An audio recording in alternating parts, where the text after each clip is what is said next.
On the eve of India's independence, on the midnight of the 14th and 15th of August 1947, Lord Mountbatten said, I have a message from His Majesty the King to deliver to you today. This is His Majesty's message. On this historic day, when India takes her place as a free and independent dominion in the British Commonwealth of Nations, I send you all my greetings and heartfelt wishes. Freedom-loving people.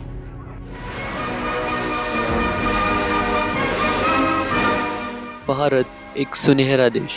वैसे तो असलियत में भारत आज़ाद उसी दिन हुआ था जब England की सबसे जालिम कंपनी ईस्ट इंडिया यहाँ से चल बसी। जो लोग हमारे पास दोस्ती का हाथ बढ़ाने आए थे, उन्होंने हमें धमकाया, बंदूकें दिखाई और डराया, और आखिर अब वो जा चुके हैं। सुनने में तो ये काफ़ी आसान सा लगता है, पर इतिहास के पन्नों को खोलोगे तो तुम्हें न जाने कितनी सारी चीज़ें मिलेंगी। फ्रीडम फाइटर्स जैसे कि भगत सिंह, सुखदेव, बाबा गेनू, कितनों ने तो अपनी जानें तक दे दी, और शायद कितनों के नाम न जाने में पता भी ना हो, और इसीलिए भारत का ये समय काफ़ी दर्दनाक माना जाता था। पर भारत को आज़ादी मिलने के बाद का यह समय भारत में जो क्रांति लेके आता है, भारत अब एक डेमोक्रेटिक देश बन चुका था। यानी भारत के लोग खुद चुनेंगे कि उनका लीडर कौन बनेगा और कौन रूल करेगा। और ठीक इसके एक साल बाद भारत सरकार द्वारा एक ड्राफ्टिंग कम्युनिटी बनाई गई, जिसमें काफ़ी सारे विद्वान लोग रखे गए थे, और इन्होंने ही रच दिया भारत का संविधान। जिस देश में इतनी गरीबी थी, जहाँ पर साइकिल से या बैलगाड़ी से रॉकेट ले जाया करते थे, और इसी तरह भारत ने रखा अंतरिक्ष की ओर अपना पहला कदम जब 1975 में हमने अपना खुद का सैटेलाइट लॉन्च किया, जिसका नाम था आर्यभट्ट। 1943 के इस वक्त में बंगाल में अकाल यानी लैक ऑफ फूड की कंडीशन हो चुकी थी। 3 लाख से भी ज़्यादा लोग मर चुके थे, और ये नंबर बढ़ता ही जा रहा था। इस मुसीबत से निकलने के लिए भारत सरकार अपनी योजनाएं चला ही रही थी उतने में, और उसी वक्त डॉक्टर नॉर्मन बोरलॉग और MS स्वामीनाथन ने हरित क्रांति का हौसला बढ़ाया, जिसमें आधुनिक साइंस का इस्तेमाल करके भारत को हरित क्रांति की ओर बढ़ने में मदद की गई। हरित क्रांति की वजह से दाल और गेहूं के मामले में भारत अब सबसे बड़ा एक्सपोर्टर बनने वाला था।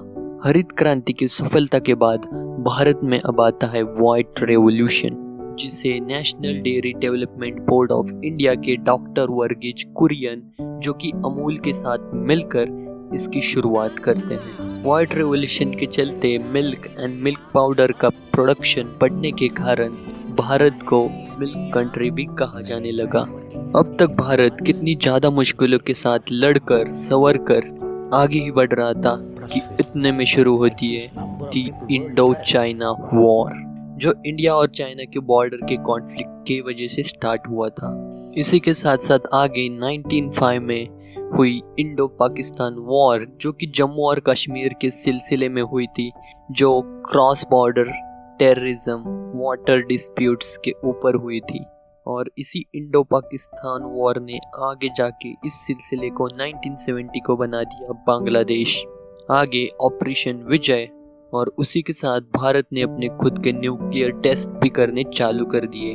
18 मई 1977 को न्यूक्लियर टेस्ट रखा गया, जिसका नाम था स्माइलिंग बुद्धा, और उसी बाद 5 न्यूक्लियर टेस्ट किए गए 11 मई 1998 को, जो बताता है कि भारत अब दूसरे देश से भी कम नहीं। 1982 को इंडिया ने अपना पहला एस्ट्रोनॉट स्पेस में भेजा।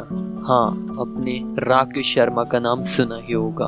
वही राकेश शर्मा जो पटियाला के पंजाब में पैदा हुआ था, और 1982 में सोवियत यूनियन के इंडिया के साथ एक जॉइंट स्पेस प्रोग्राम सोयाज T11 नामक मिशन में स्पेस में जाते हैं।